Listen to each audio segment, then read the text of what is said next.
Você já se perguntou de onde vêm as moedas que estão no seu bolso? Aquelas que a gente usa para comprar bala, pagar o pastel da feira ou completar o troco do ônibus, elas aparecem do nada, né? A gente usa, perde, acha de novo e parece que nunca acabam. Mas existe um lugar onde tudo isso nasce. Um lugar que pouquíssimas pessoas já viram por dentro. E se eu te contar que fabricar uma moedinha de R$1 é um processo digno de filme de ficção científica? Hoje você vai descobrir o passo a passo como o metal vira dinheiro. E por que milhões delas são fabricadas todos os anos, mesmo com tanta gente usando Pix.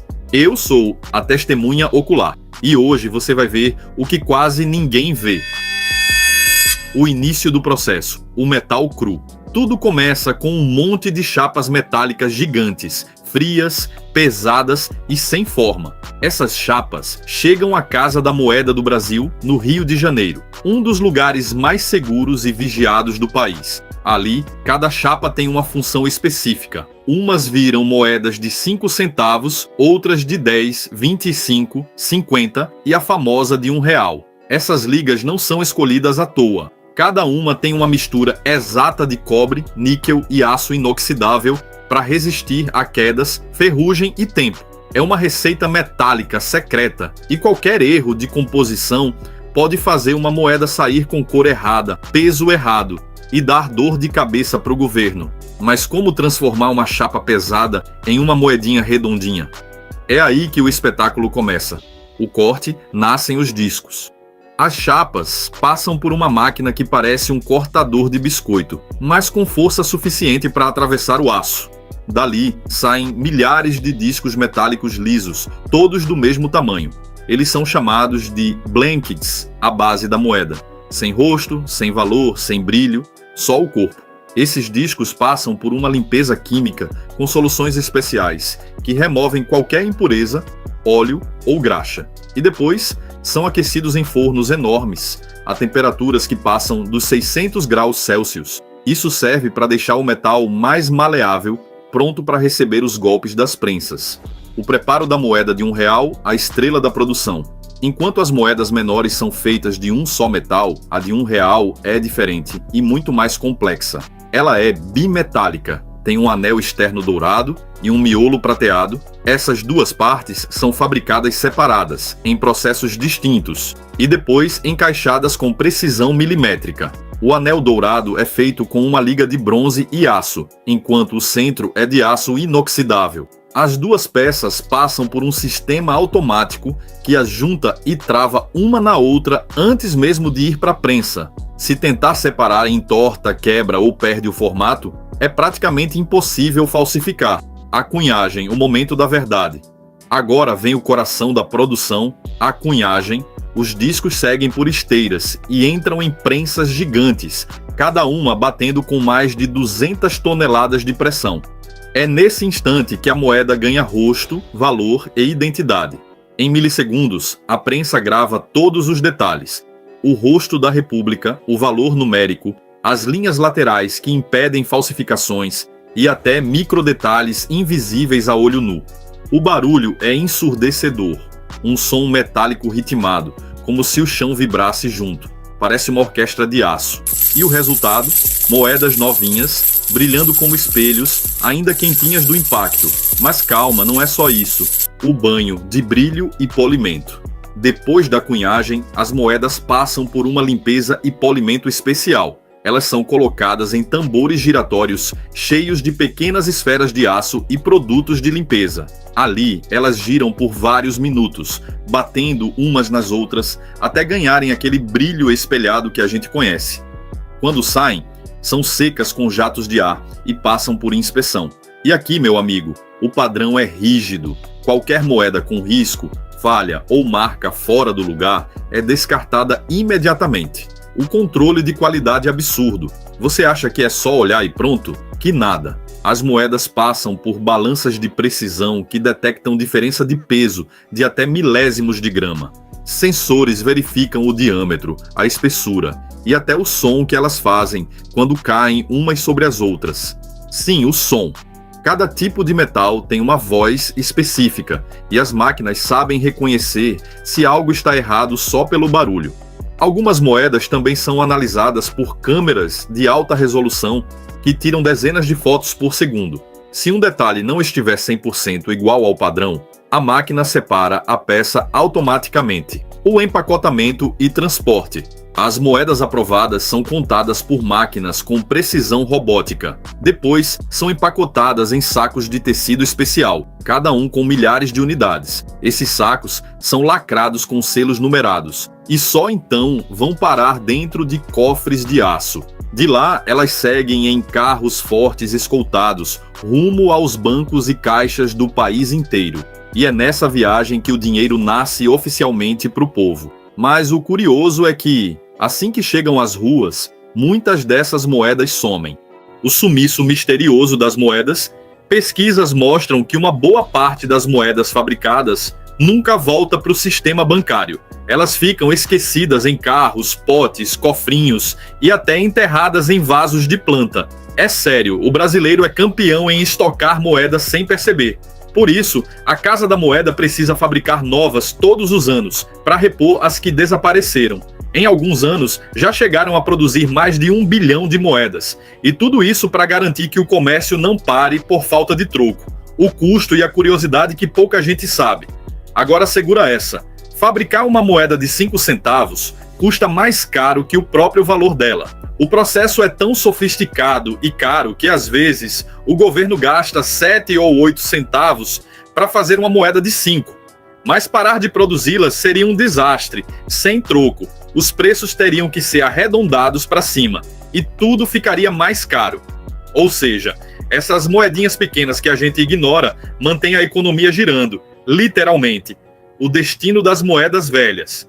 E quando uma moeda fica gasta, riscada ou enferrujada, ela é recolhida, derretida e reaproveitada. O metal derretido volta a virar chapa, a chapa vira disco e o disco volta para a prensa. É um ciclo eterno, ou seja, a moeda que você usou para comprar uma coxinha em 2010 pode estar de volta nas suas mãos em 2025, só com cara nova. O contraste com o mundo digital. Mas e com o Pix, cartão e pagamento por aproximação? Por que ainda produzir tanto? Simples, nem todo mundo tem acesso a bancos ou tecnologia. E em muitos lugares do país, o dinheiro físico ainda é o rei. Além disso, as moedas têm um valor simbólico. Ensinam as crianças a guardar, ajudam a economizar e são parte da nossa cultura. Enquanto existir feira, ônibus e padaria, as moedas vão continuar nascendo. Então, da próxima vez que você encontrar uma moedinha esquecida no bolso, lembra, ela já passou por fogo, prensa, química, robôs e controle militar para chegar até ali. Ela carrega o peso da história e o som de milhões de outras iguais nascendo todos os anos. No calor de Atlanta, em 1886, a cidade fervilhava com pequenas farmácias e o cheiro adocicado de um xarope e tônicos. Entre essas farmácias, uma se destacava, a de John Pemberton, farmacêutico engenhoso que vinha de feridas de guerras e buscava criar algo novo. Mas ninguém imaginava que aquela bebida simples, servida em copos de 5 centavos, viraria um fenômeno mundial. E ninguém ajudou mais a transformar essa bebida em marca do que Frank Hobson, contador, parceiro comercial e, curiosamente, o primeiro funcionário da Coca-Cola. Ele era o homem que daria o nome e rosto à fórmula de Pemberton. Hobson observava atentamente cada movimento da farmácia. Ele via o Dr. Pemberton misturar extrato de folha de coca e noz de cola, adicionando açúcar e água gasificada. Mas havia algo que ninguém mais enxergava. Ele sabia que aquela bebida tinha potencial, mas precisava de identidade. Olha só o que Hobson disse. Eu ainda lembro do cheiro daquele xarope doce na sala apertada. Lembraria Hobson mais tarde. O Dr. Pemberton dizia que ia curar dor de cabeça, cansaço, mas eu pensava, isso tem cara de balcão, não de remédio. Um dia ele me chamou de lado e disse baixinho, Frank, se isso não der certo, volto para a morfina. Ninguém sabia dessa fala. Foi ali que decidi dar nome e rosto para aquela mistura. E foi exatamente isso que ele fez. Hobson queria uma bebida que tivesse um nome memorável, que soasse bem e ficasse na memória de quem a visse. Ele pensou nos ingredientes Coca e Cola e decidiu unir os dois nomes e o resultado foi Coca-Cola, mas o nome por si só não bastava.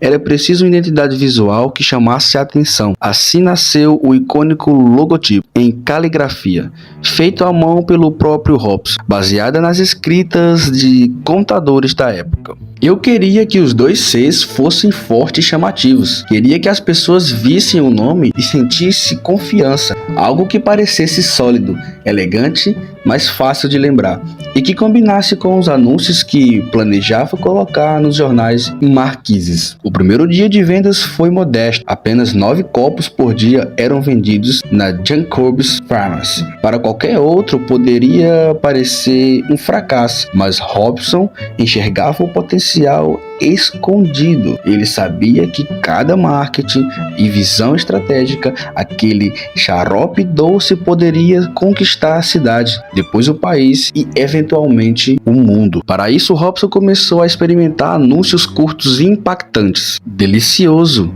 refrescante, emocionante, revigorante. 4 palavras que descreviam o sabor e as sensações da bebida, escolhidas para ficar na mente das pessoas. Ele espalhou essas mensagens em jornais, placas pintadas à mão e letreiros na farmácia. Eu escrevia cada palavra como se estivesse falando com cada pessoa que passava na rua. Queria que cada frase fizesse sentido na cabeça de quem lia, como se eu estivesse sussurrando: prove isso, você vai se surpreender. E então veio a ideia que mudaria a história da publicidade: o vale para copos grátis. Hobson percebeu que a melhor forma de conquistar clientes era fazer com que eles provassem a bebida e não apenas lessem sobre ela. Assim surgiu os primeiros copos de degustação, que anos depois seriam manifestados por Ethan Candler e atingiria milhões de resgates. Curiosidades que ninguém sabia sobre esses primeiros dias: havia rumores de que a água gasificada foi adicionada por engano durante o teste, o que acabou dando à Coca-Cola sua característica efervescente. Hobson, no entanto, nunca confirmou. Se foi acidente ou não, funcionou perfeitamente. Eu sabia que tínhamos algo especial. A bebida inicial ainda continha traços de álcool, porque Pemberton estava adaptando sua antiga fórmula French Rye Coca para driblar a lei seca local. Hobson tinha uma visão clara. A fórmula era do Dr. Pemberton, mas a marca precisava ser construída como estratégia, algo que ele próprio planejou com cada detalhe de marketing. Enquanto as vendas ainda eram pequenas, Hobson observava cada reação,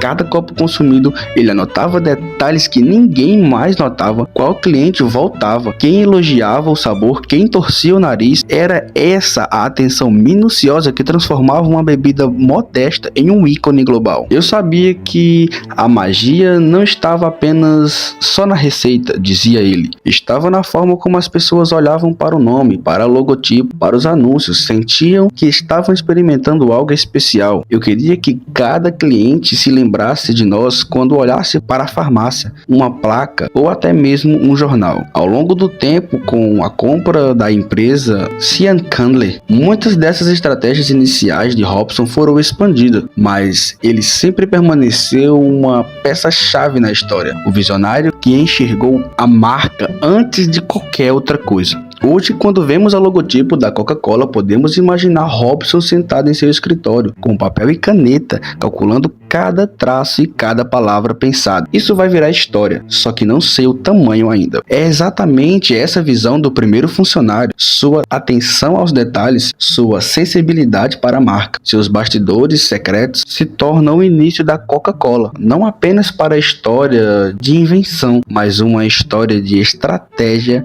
visão e criatividade.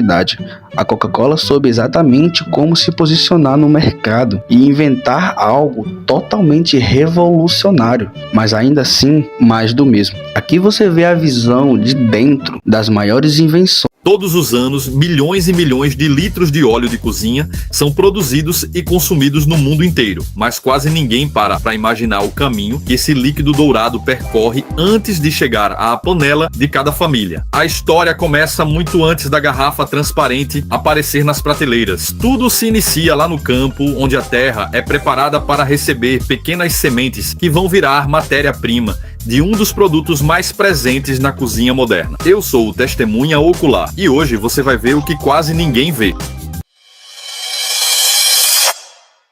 O ciclo começa com o plantio de culturas como soja, girassol, canola, milho e algodão. São sementes selecionadas com precisão genética para garantir produtividade, resistência a pragas e alto teor de óleo.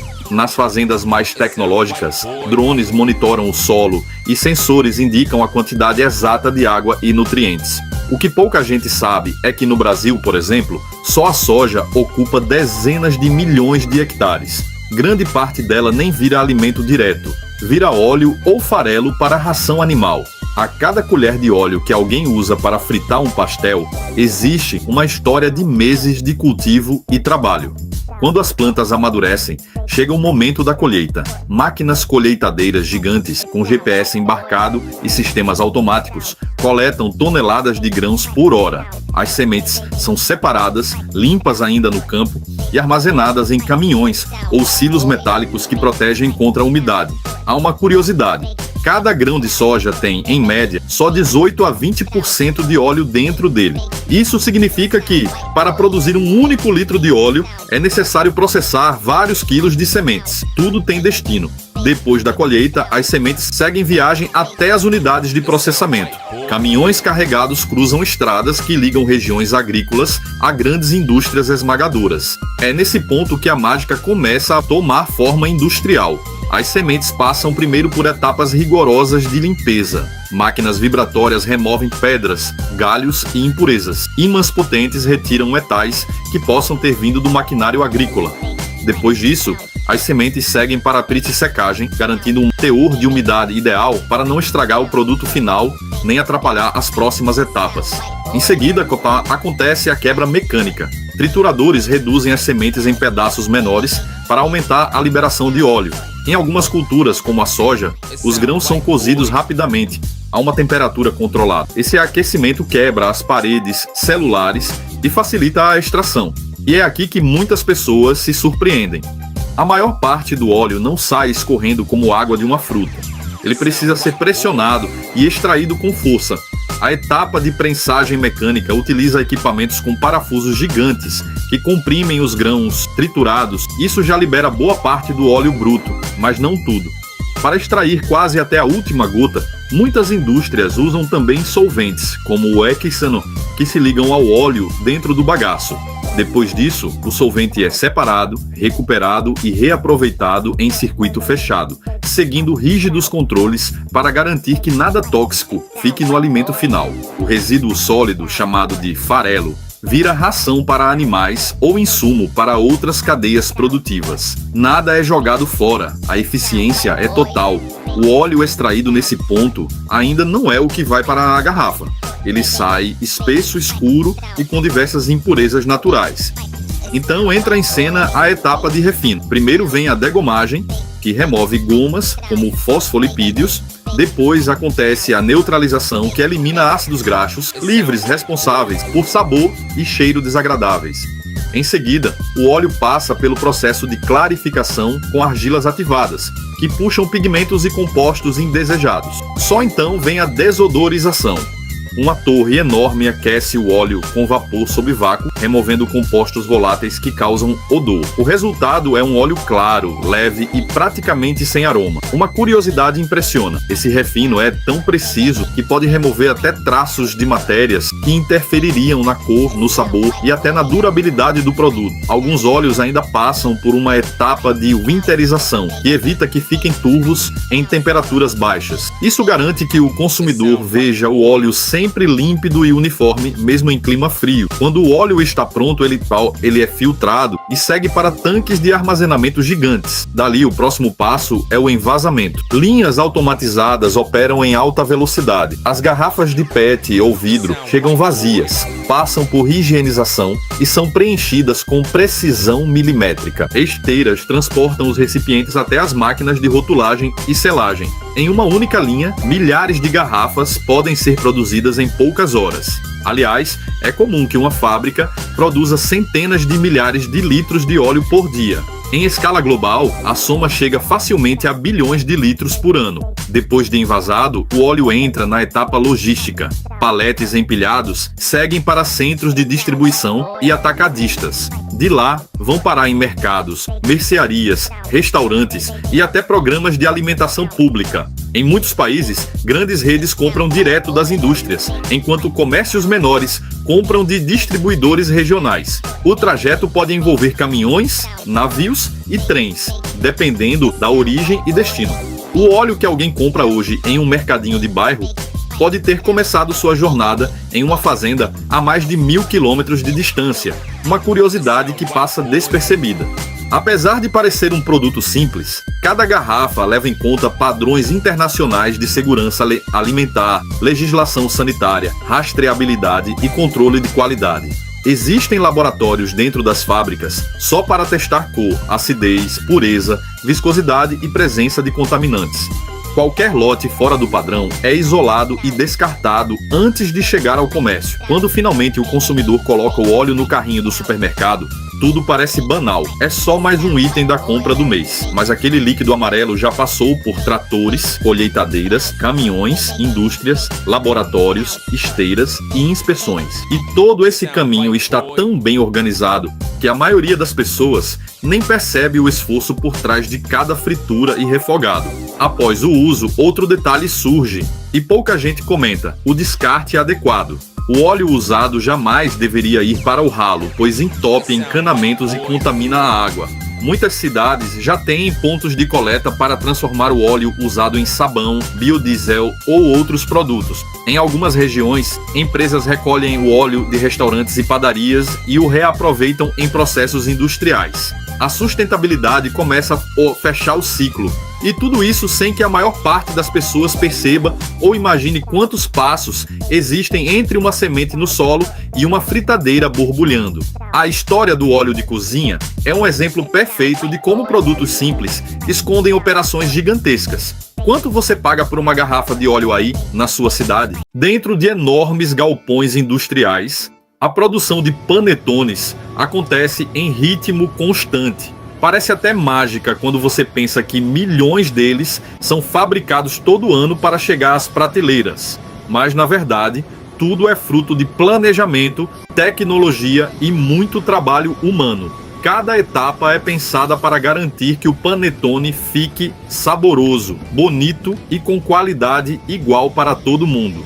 Tudo começa lá atrás, muito antes da massa ficar fofa ou o cheiro doce invadir o ar. A primeira coisa é separar os ingredientes. Farinha, manteiga, ovos, fermento e frutas cristalizadas ou passas não podem ser qualquer um.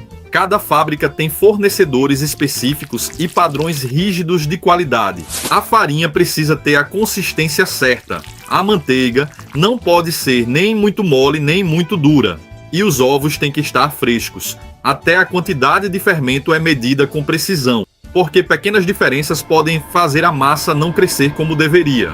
Os ingredientes chegam em grandes depósitos, armazenados de forma organizada e com temperatura controlada, prontos para o começo da produção. Depois disso, os ingredientes vão para as grandes batedeiras industriais. São máquinas enormes que conseguem misturar toneladas de massa de uma só vez. O processo pode parecer simples, mas cada ingrediente entra na hora certa e na quantidade exata. O fermento precisa de calor e umidade corretos para reagir. Se a mistura for muito rápida ou muito lenta, a massa pode ficar pesada ou quebradiça. Por isso, operadores observam tudo de perto, ajustando velocidade, temperatura e tempo de mistura. Esse cuidado garante que a massa fique uniforme, macia e elástica. Enquanto a massa descansa e fermenta, outro setor da fábrica trabalha nas frutas. As passas e as frutas cristalizadas passam por um processo de seleção. Algumas são lavadas, outras cortadas, todas conferidas para garantir tamanho, uniforme e qualidade. Algumas fábricas até tratam as frutas para manter a umidade, evitando que fiquem secas ou duras. Esse detalhe faz muita diferença quando o panetone é assado e depois cortado na casa de quem comprou. O próximo passo é misturar a massa com as frutas. Aqui, as máquinas trabalham devagar, garantindo que cada pedaço de fruta fique espalhado de forma igual na massa. Não é só mexer e pronto. O processo exige atenção, porque frutas concentradas em um canto podem comprometer o sabor e a textura. E mesmo com tanta máquina, operadores humanos ainda verificam a mistura, sentindo a densidade e a textura com a experiência de anos. Depois disso, é hora de moldar os panetones. A massa é dividida em porções e colocada em formas de papel. A forma é importante porque vai dar aquele formato clássico do panetone. Cada porção precisa ter peso igual para crescer do mesmo jeito no forno. A linha de produção trabalha rápido, mas precisa ser precisa. Panetone fora do tamanho certo ou mal colocado pode perder a forma. E ninguém quer ver panetone torto na prateleira, então eles passam para a fermentação final. Agora a massa precisa de calma e paciência. Os panetones vão para câmaras com temperatura e umidade controladas. Eles descansam e crescem lentamente, às vezes por horas. É nesse momento que a massa atinge altura, leveza e textura perfeitas. O aroma doce começa a se espalhar pelo galpão e já dá para sentir que está perto do resultado final. Em seguida, os panetones vão para os fornos. Aqui, cada detalhe conta. A temperatura é medida constantemente, porque assar demais deixa a massa dura e assar de menos deixa crua por dentro. Máquinas e sensores ajudam a manter tudo uniforme, mas operadores experientes estão sempre de olho. Quando saem do forno, os panetones têm uma casca dourada e crocante e um interior macio e perfumado. É o momento mais esperado de toda a linha de produção. Depois de assados, eles precisam esfriar. Esse resfriamento não é apenas para não queimarem a mão de quem vai embalar, mas também para manter a textura. Se esfriar rápido demais, pode criar bolhas ou ressecar. Devagar demais, pode ficar úmido demais e perder a qualidade. Após esfriar, alguns recebem decoração, açúcar, fitas ou selos especiais, e logo vão para a embalagem. O processo é rápido porque o volume é enorme, mas precisa ser feito com cuidado para que cada panetone chegue perfeito. Agora vem a parte de logística, que é tão impressionante quanto a produção. Milhões de panetones precisam ser transportados para supermercados, lojas e centros de distribuição. Cada caminhão tem controle de temperatura para não estragar o produto, e cada rota é planejada com antecedência. Datas, horários e sequências de entrega são coordenados para garantir que os panetones cheguem frescos, mesmo em cidades distantes. Enquanto isso, as fábricas já começam a planejar a próxima produção. A demanda aumenta a cada ano e a produção precisa estar pronta para datas comemorativas. Equipes analisam estoque, ajustam fórmulas, treinam operadores e garantem que nenhuma etapa seja esquecida. É um ciclo contínuo que exige organização e disciplina para manter qualidade e quantidade. Cada linha de produção também tem um setor de controle de qualidade. Amostras de panetone são testadas constantemente, verificando fermentação, sabor, textura e aparência. Qualquer erro é detectado rapidamente e corrigido. Esse cuidado faz com que, mesmo com milhões de unidades produzidas, cada panetone que chega ao consumidor tenha o padrão esperado. Quando o consumidor pega o panetone na loja, muitas vezes não imagina o processo inteiro que aconteceu. Abrir a embalagem, cortar a primeira fatia e sentir o aroma doce é o momento final de um ciclo gigantesco. Milhões de panetones passam por centenas de pessoas, máquinas e processos, e chegam à mesa prontos para serem compartilhados. O processo não para. Poucos dias depois, outra leva de panetones começa a ser preparada. Mistura de massa, frutas, fermentação, forno, resfriamento e embalagem acontecem novamente, mantendo o ritmo industrial que garante que a tradição continue viva.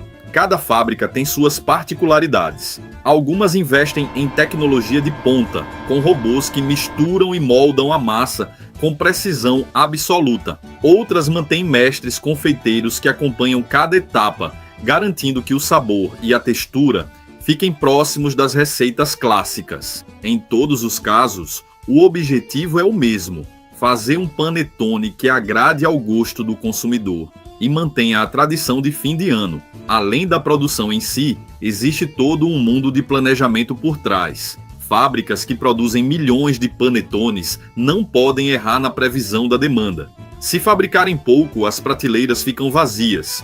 Se fabricarem demais, parte do produto pode não ser vendida antes do fim do prazo de validade.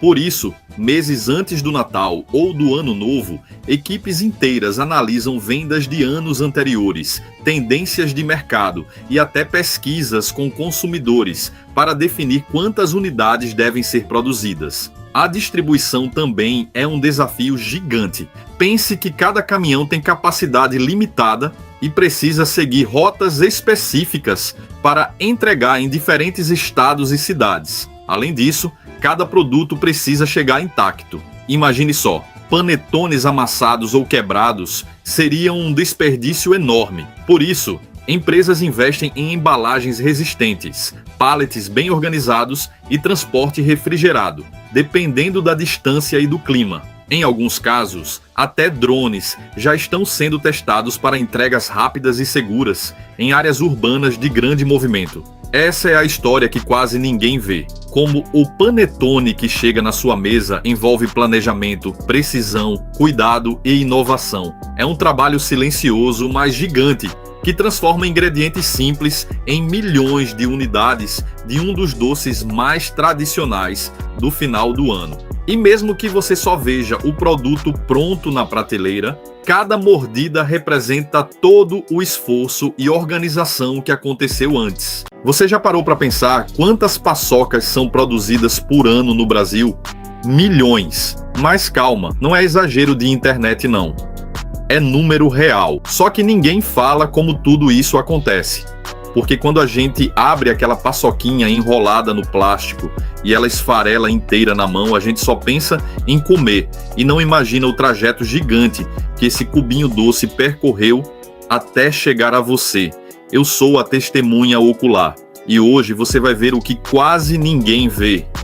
De onde vem tanto amendoim para abastecer esse vício nacional? A resposta está escondida no interiorzão do Brasil. São Paulo, Minas, Goiás, tudo forrado de plantação de amendoim. É tanto pé plantado que, se juntar os grãos de uma única colheita, dá para encher piscina olímpica. E não é brincadeira não. O ciclo começa com o agricultor jogando semente na terra. Mas o amendoim é bicho esperto. Ele nasce para cima e cresce para baixo. A planta brota, mas o grão se esconde lá embaixo da terra.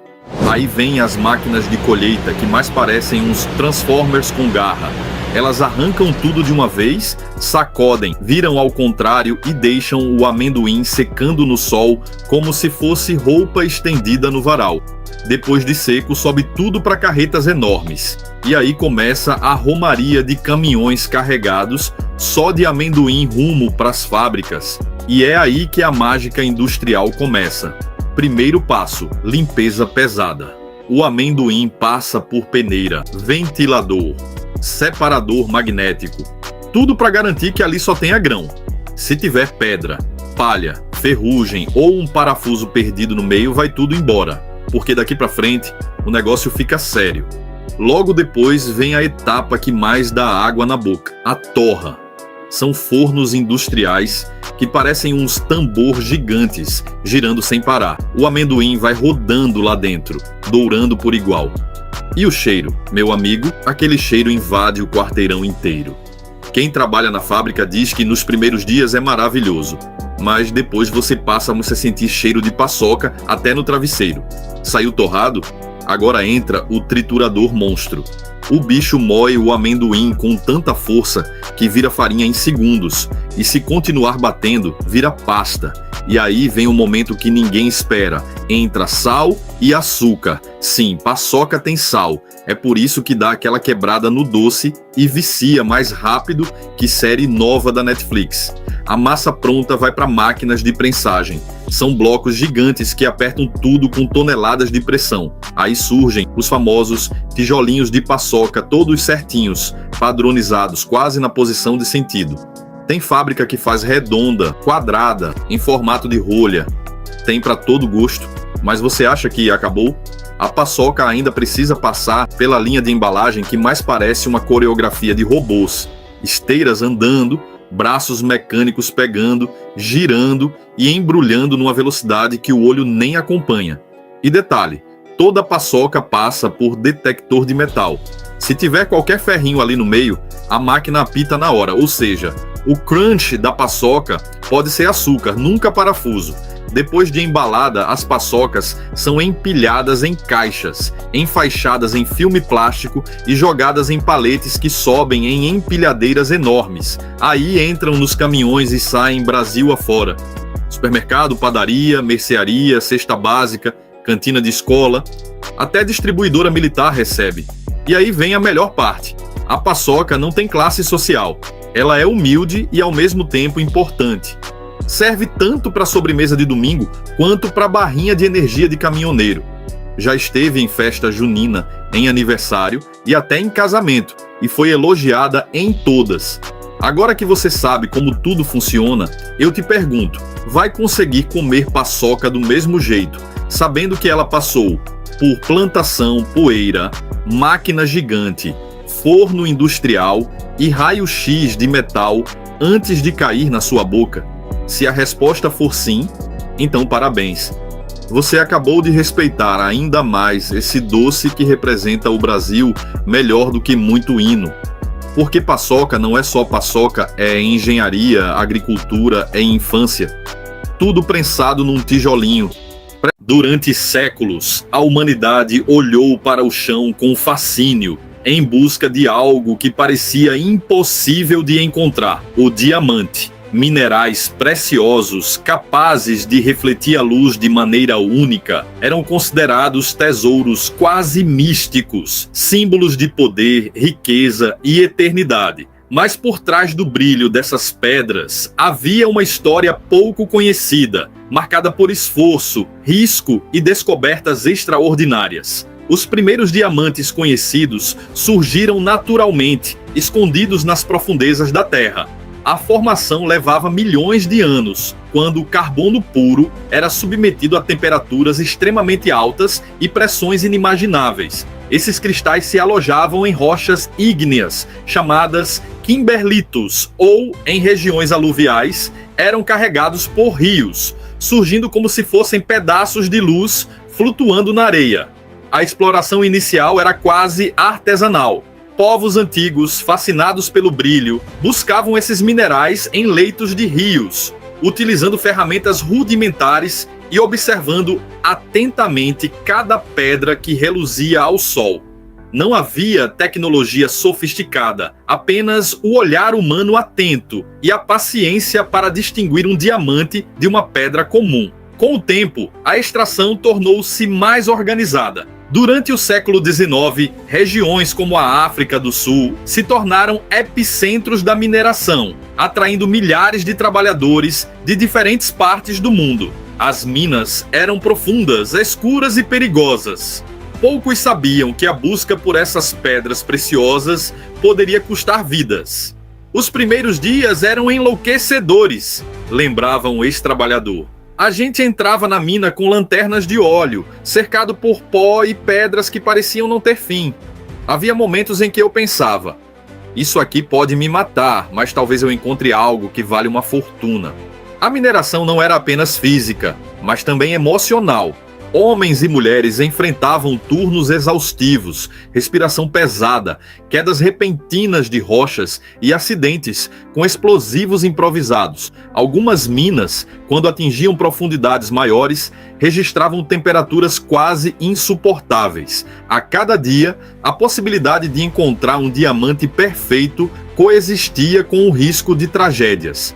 Curiosidades surgiam a cada passo. Muitos diamantes valiosos eram encontrados em pedras aparentemente comuns, escondidos sob camadas de sujeira ou em locais onde ninguém ousava procurar. Outros, que se pensava perfeitos, se quebravam ao serem extraídos. A imprevisibilidade do processo gerava frustração e fascínio ao mesmo tempo. Com o avanço da tecnologia, surgiram métodos mais seguros de extração. Máquinas começaram a substituir parte do esforço humano, perfurando a terra e separando os minerais. Ainda assim, acidentes aconteciam. Desabamentos, falhas mecânicas e explosões eram frequentes.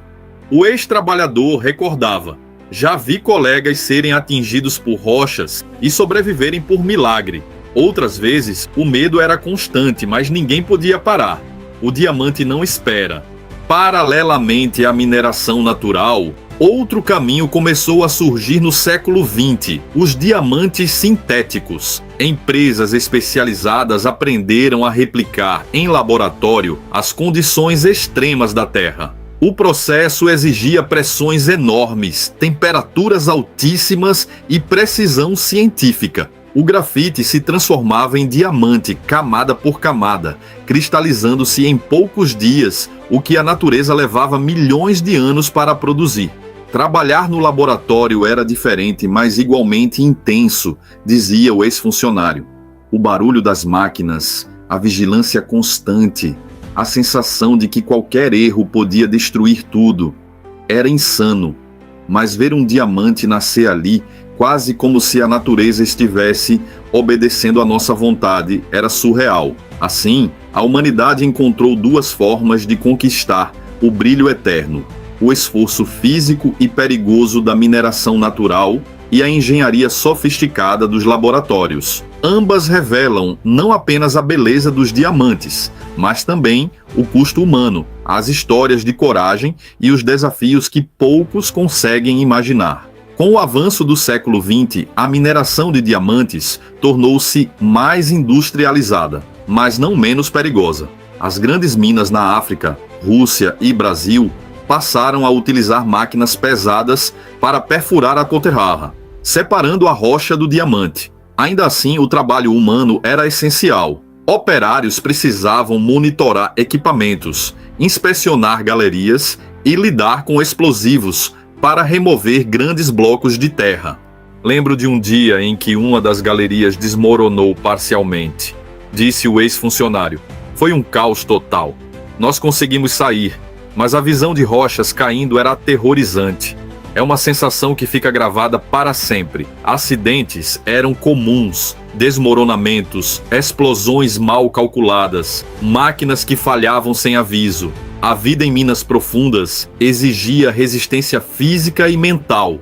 Alguns trabalhadores relatavam ouvir constantemente o gemido da terra, o som de rochas se acomodando, lembrando que, ali dentro, qualquer descuido podia ser fatal. Entre curiosidades, alguns diamantes gigantes surgiam de forma inesperada, escondidos em pedras aparentemente insignificantes. Outros, valiosos, se quebravam durante a extração.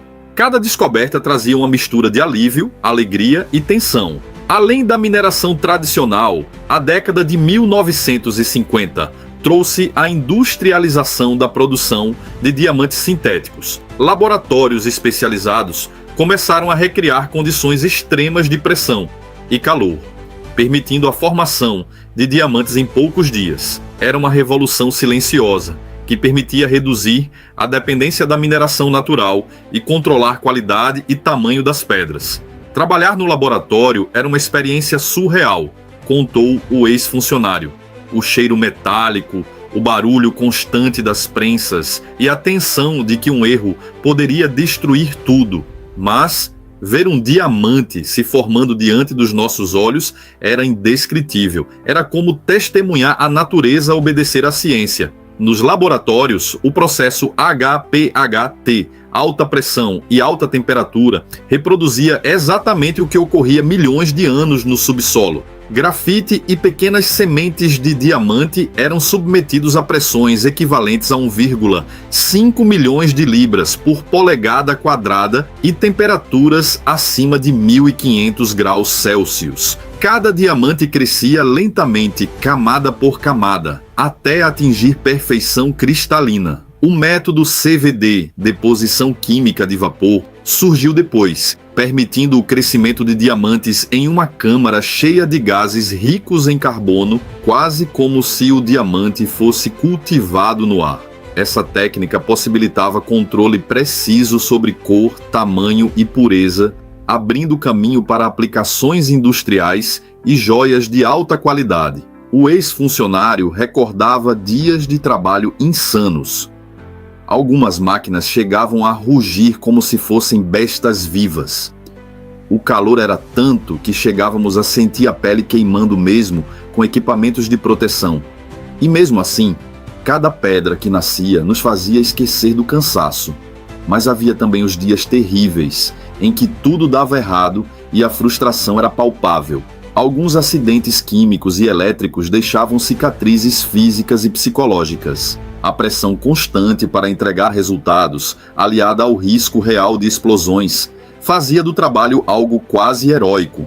Muitos profissionais relatavam noites sem dormir, ansiedade e sensação de estar constantemente em alerta. Curiosidades fascinantes surgiam. Diamantes negros, incolores, azuis e até rosas podiam ser produzidos. Cada cor dependia de pequenas variações na composição e nos gases usados. Alguns desses diamantes se tornaram mais valiosos que muitos dos naturais, tanto pelo tamanho quanto pela perfeição.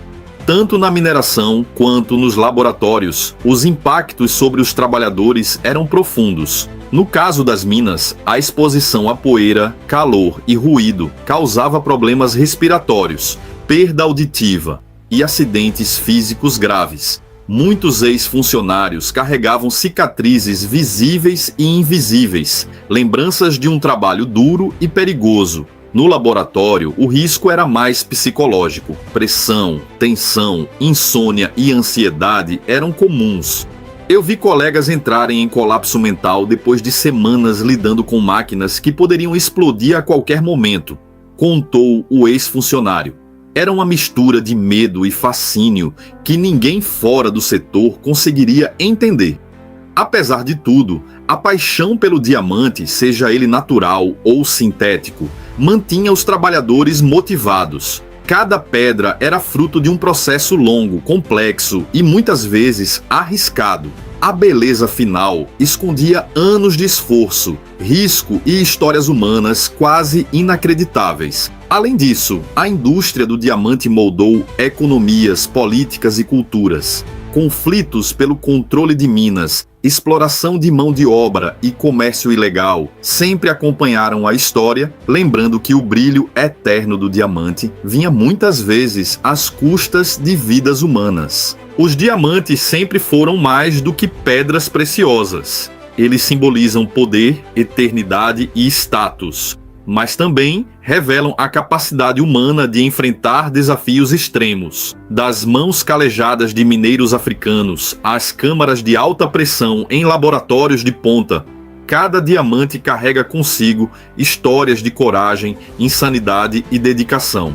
Se eu pudesse resumir tudo em uma frase, dizia o ex-funcionário, é que trabalhar com diamantes é como lidar com a própria natureza e com a própria insanidade humana ao mesmo tempo. Você se sente pequeno diante da Terra e ao mesmo tempo gigante por conseguir controlar algo tão primitivo e belo. No fim, tanto os diamantes naturais quanto os sintéticos lembram que nada que brilha é fácil de conseguir. Cada cristal reflete não apenas luz, mas também a história de pessoas, máquinas e eras geológicas que fizeram o impossível parecer possível. E enquanto a humanidade continuar fascinada pelo brilho, haverá sempre aqueles que se arriscam para que uma simples pedra se transforme em joia. Betty e Barney Hill estavam voltando de uma viagem de férias no Canadá. A estrada estava escura, só iluminada pelos faróis do carro, e o silêncio da noite parecia quase absoluto. Eles conversavam, riam, lembravam dos passeios e tentavam aproveitar o fim da viagem. Era uma daquelas noites em que tudo parecia normal, mas, sem eles perceberem, algo extraordinário estava prestes a acontecer. Na década de 1960, estradas desertas à noite não eram incomuns, mas isso aumentava a sensação de vulnerabilidade. Qualquer fenômeno estranho no céu chamaria a atenção mesmo de pessoas racionais. Em certo momento, Betty notou uma luz no céu. Diferente de qualquer estrela, ela tinha um movimento estranho, quase hipnotizante. Chamou Barney para olhar, achando que fosse apenas um avião ou alguma aeronave convencional. Nessa época, o conceito de OVNI ainda não estava enraizado na cultura popular. As pessoas viam luzes no céu e tentavam racionalizar imediatamente, buscando explicações terrestres. A luz começou a se aproximar, descendo lentamente, mas de forma irregular. Barney, sempre racional e com histórico militar, tentou manter a calma e interpretar o que via como algo explicado, talvez uma aeronave experimental, um balão meteorológico ou até um satélite refletindo luz. O pensamento racional dele é compreensível. Havia muita tensão internacional e testes militares secretos eram comuns. É natural que a mente procurasse explicações conhecidas antes de aceitar o inexplicável. Eles decidiram parar o carro para observar melhor. Betty pegou os binóculos e descreveu um objeto circular, com luzes organizadas em padrões e até janelas com figuras visíveis. Esse nível de detalhe chamou a atenção de pesquisadores depois. Não era apenas uma luz, havia complexidade na forma, movimento e comportamento. O medo começou a surgir em Barney. Ele sentiu uma mistura de pânico e curiosidade, algo que muitas pessoas relatam quando confrontadas com o desconhecido. Pediu para que voltassem rapidamente para o carro. É comum que experiências fora do normal provoquem respostas instintivas de fuga ou cautela extrema. O corpo reage mesmo antes da mente processar racionalmente. Poucos minutos depois, ouviram sons estranhos, como batidas metálicas ou vibrações inexplicáveis dentro do carro. Logo em seguida, perderam completamente a noção de parte do trajeto. Quando voltaram a si, estavam bem mais avançados na estrada do que poderiam lembrar. Esse tempo perdido se tornou um dos elementos mais estudados em abduções. Psicólogos e ufólogos ainda debatem o que acontece durante esse período de amnésia. Ao chegar em casa, perceberam mais estranhezas. Relógios parados, roupas de Betty rasgadas, marcas incomuns no carro e até uma bússola que começou a falhar. Estamos conversando com Betty Hill, a famosa e a primeira pessoa a ser abduzida. 19 de setembro de 1961. Betty dirigia com seu marido Barney. Seguia para o sul, vindo do Canadá. Sim. Quando logo pela manhã, ele viu uma luz estranha atrás do carro. Era 19 de setembro. Mas que horas eram, Betty, quando essa luz surgiu atrás do carro? Bom, nós iríamos atravessar a fronteira para New Hampshire. E eu penso que começamos a ver essa luz nos seguindo. De fato, no início, eu notei uma luz brilhante no céu e pensei que estava vendo um novo planeta. Até que começou a se mover. E isso foi em torno de 10, 30, 11 horas da noite. Então, paramos o carro e saímos. Só para saber o que era. Pensamos que era uma luta. Então, paramos o carro para sair e ver. Nos dias seguintes, Betty começou a ter sonhos vívidos e perturbadores, lembranças fragmentadas da experiência, como se estivesse revivendo tudo em flashes. Barney sentia ansiedade, tremores e desconforto inexplicável. Isso mostra a reação psicológica do corpo e da mente ao trauma. Mesmo sem compreender completamente o que ocorreu, o cérebro reage como se tivesse enfrentado uma situação de perigo real. Quase 2 anos depois, decidiram procurar ajuda profissional. O psiquiatra Benjamin Simon, especialista em hipnose regressiva, conduziu sessões separadas com cada um. Para surpresa de todos, as histórias coincidiam em detalhes impressionantes. A coincidência entre os relatos individuais fortaleceu a credibilidade do caso. Até hoje, é um dos pontos mais debatidos entre céticos e ufólogos. Sob hipnose, narraram ter sido levados para dentro de uma nave, examinados por seres humanoides e submetidos a procedimentos médicos incomuns. Esse tipo de relato causou espanto mesmo entre profissionais sérios. Descreveram o ambiente, a tecnologia e os seres com detalhes consistentes. Betty também afirmou ter visto um mapa estelar com rotas interligadas. Pesquisadores tentaram relacionar o desenho com formações reais no céu. Mais tarde, a constelação de Zeta Reticuli foi associada ao mapa, gerando debates sobre a precisão ou coincidência. Mapas estelares em relatos de abdução são raros. Esse detalhe específico deu origem a muitas análises científicas e culturais. O casal manteve a narrativa consistente até o fim da vida. Betty deixou registros, desenhos e gravações preservados na Universidade de New Hampshire. A documentação detalhada contribuiu para a seriedade do caso. Até arquivos da CIA reconheceram que os Hill não tinham segundas intenções ou interesses em divulgar histórias falsas. O caso marcou a ufologia moderna. Antes disso, relatos de contatos eram geralmente positivos e pacíficos. O episódio dos Hill introduziu o conceito de abdução traumática e de experiências médicas realizadas por seres extraterrestres. É fascinante como uma única experiência pode mudar a percepção coletiva sobre alienígenas e moldar toda uma narrativa cultural. O impacto do caso se estendeu à cultura pop. Filmes, livros e documentários foram inspirados na história, incluindo mapas de Zeta Reticuli em produções de ficção científica. Isso mostra como experiências individuais podem influenciar ciência amadora, cinema e a imaginação popular. Além disso, o contexto social do casal também é relevante. Barney era negro, Betty era branca. Em plena década de 1960, nos Estados Unidos, um casal interracial era incomum e enfrentava preconceito. A coragem deles em relatar a experiência reforça o caráter sério e autêntico do depoimento, pois não estavam preocupados em agradar ou validar teorias populares. O caso também gerou debates entre cientistas, psicólogos, ufólogos e céticos. Alguns tentaram explicar como alucinações coletivas ou influências culturais, mas a consistência, os detalhes físicos e os mapas estelares desafiaram explicações simples. O incidente é estudado até hoje como referência em abduções. Cada detalhe, do comportamento do objeto à reação psicológica do casal, serve de base para análises científicas. E aí, o que é que você acha de tudo isso? Você acredita que existe vida fora da Terra? Será que nesse universo gigantesco estamos realmente sozinhos? Deixa aí nos comentários. Casos como esse nos forçam a questionar nossa percepção do real, da mente humana e do universo. E não há respostas fáceis.